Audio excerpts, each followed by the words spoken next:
Hello, NeoPioneer here again. Just want to talk a little bit about kind of the journey that kind of usually happens when you start looking into financial things. So usually you kind of start out and you may end up on some website where they're pushing gold or silver as the only sound money there is. And you start looking into it a little bit, and maybe you hear about the book, The Creature from Jekyll Island,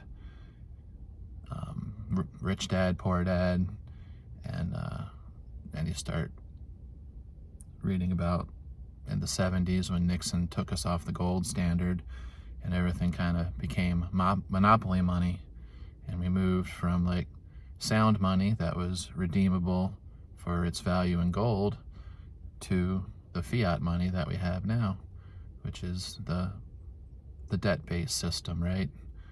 Money is debt. Then from there, you can go head off in a lot of different directions and maybe get stuck there for a while. But if you keep going, then you start looking into like the derivatives that kind of drive the world, all these derivative instruments, so say you started on silver and then you look into like, oh, JP Morgan Chase, can manipulate the price of silver because we have all these paper kind of derivative contracts where it's not actually backed by the real thing, right? And that's one of the main drivers of the U.S. economy, right? We have all these futures and derivatives markets, and package debt together and sell it, and and Johnny Bravo talks about it a lot, right? Like, how's money created? You go to the bank and you take out a loan, and then poof, there's some money, and now you got some debt. But it's definitely a worthwhile adventure. It's worth learning about.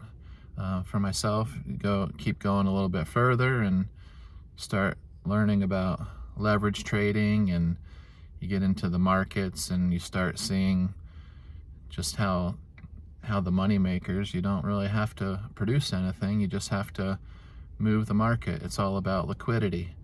It's all about emotions and liquidity. Where's the market moving? Like where's the liquidity? And yeah, you start to realize like what's really important. That's when, for myself, one of the first things is like, well, tangible assets, right? Like if your dollars are getting debased by 6% a year, like having tangible assets, things you're going to use, things that hold value in different asset classes, real estate, stocks, crypto. They're kind of inherently different asset classes, and you want things that are not one-to-one correlated. So if something goes down, you have another asset class that you can kind of hedge in. So for me, it's stuff I'm going to use. It's food. It's stuff that doesn't go bad. It's land and my property that's paid off with my cabin. And I've done enough trading to kind of pay attention to the market, when non-farm payroll comes out, when the news drivers comes out. It's definitely, if you can learn that, and then you can know when to jump in and out and move between different assets, you'll be a lot better off. The famous saying that time in the market is better than timing the market, but that's for just your average everyday person. If you spend some time and you learn some technical analysis and you pay attention to the markets, you can definitely do better than just time in the market. Yeah, there's a